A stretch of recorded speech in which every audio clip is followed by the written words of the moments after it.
Chapter 13. Simo had disappeared, evaporated. It was not unusual in Belize, where tropical swamps and shark-infested waters abounded. It was not, however, the case of Igor Wisniewski.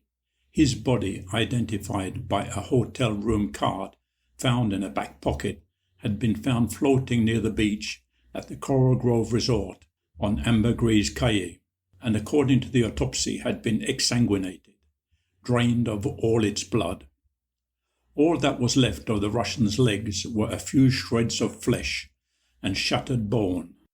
A shark attack, concluded the police report, which didn't explain the life jacket and what was left of a nylon rope knotted to it. The Russian was suspected of having been part of a conduit that managed investments for highly placed Russian officials, buying and selling property and channeling the profits to a Cayman Islands holding company that invested it in UK prime property. Wisniewski, according to the Mexican police, was resident in Cancun, where he had arrived some 18 months earlier, travelling on a Cypriot golden passport. The Russian, according to the police, also held a Dominica passport under the Caribbean Citizenship by Investment Program, which had set him back $100,000. However, the Cypriot passport was much more interesting, allowing holders the right to live, work and travel freely in all countries of the EU, as well as travel visa-free to 176 other countries, including most countries of the Caribbean and South America, but required a much greater investment, €2 million in business or real estate. Wisniewski was one of the several thousand non-EU citizens who had bought a Cypriot passport under the scheme.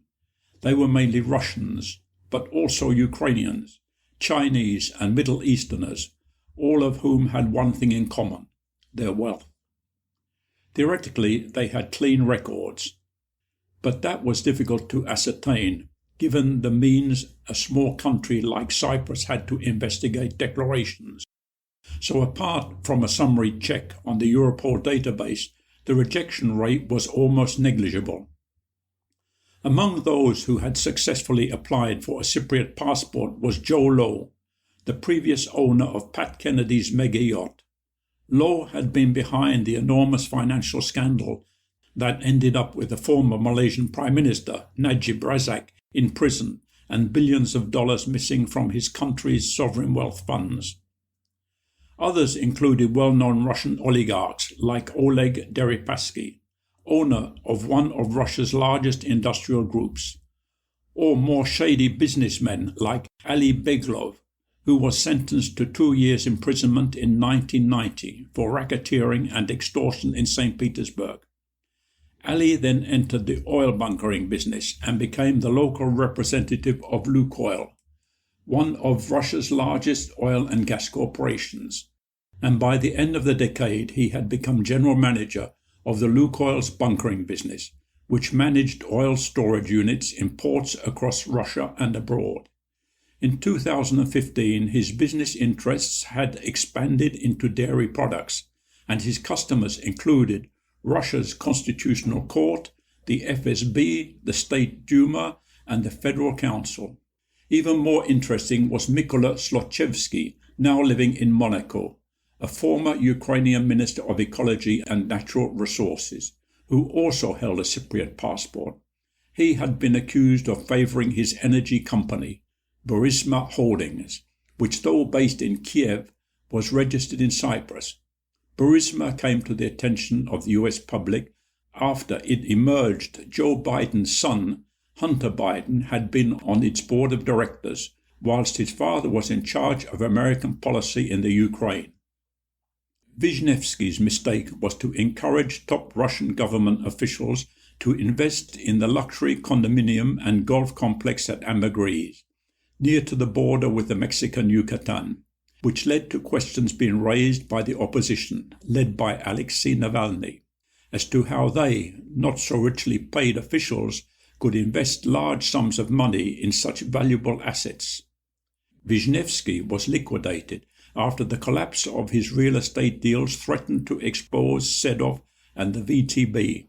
known in banking and diplomatic circles as the Kremlin's Bank, as being implicated in money laundering and illegal transfer of funds via Cyprus and Belize, linked to subversive FSB, SVR and GRU operations, ranging across the geopolitical board, from London to Caracas, creating an embarrassing scandal at a moment when the opposition to Putin was on the rise.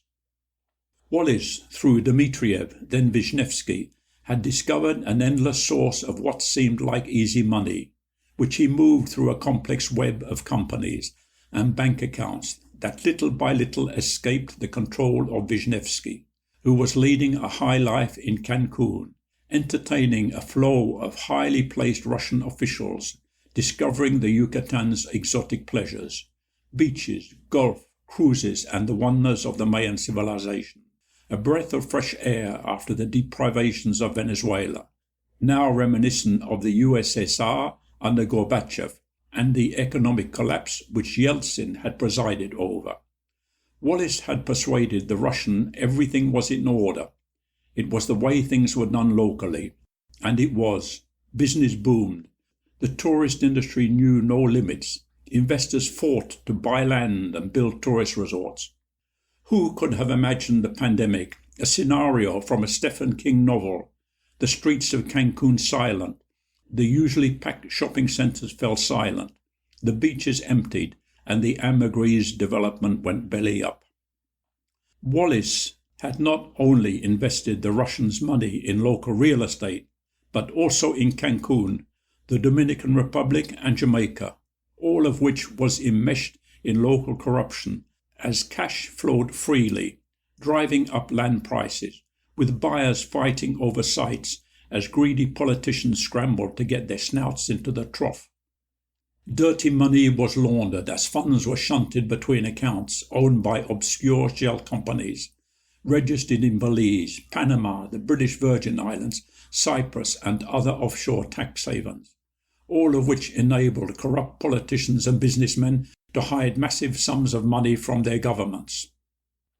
Wallis, thanks to the companies Simo set up, had built a well-oiled investment scheme on behalf of Wisniewski's Russian friends, with companies registered in offshore jurisdictions that ploughed cash into real estate developments he targeted. In that way, the money was not only laundered, it avoided taxation and hid the identities of the ultimate beneficiaries, hidden behind an opaque screen.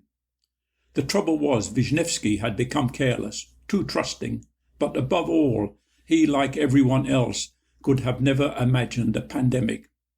It was not in his or even the FSB's game book. Simo had turned a blind eye to the true nature of Wallis's business, and as a result paid the price. In a way, he had been luckier than the hapless Igor Wisniewski, who ended up as shark bait, towed behind an outboard of the Belize barrier reef, the waves sown with bloodied pig guts, guaranteed to attract the bull sharks lurking off the reef. Though the Belize police did not go into details, it was a technique well known to them, a punishment for cheats and double dealers, invented by the pirates and drug runners that plagued the frontier zone between Belize and the Mexican state of Quintana Roo. "Can't blame them," confided the police commissioner when he reported the Russian's death to the Chief Justice.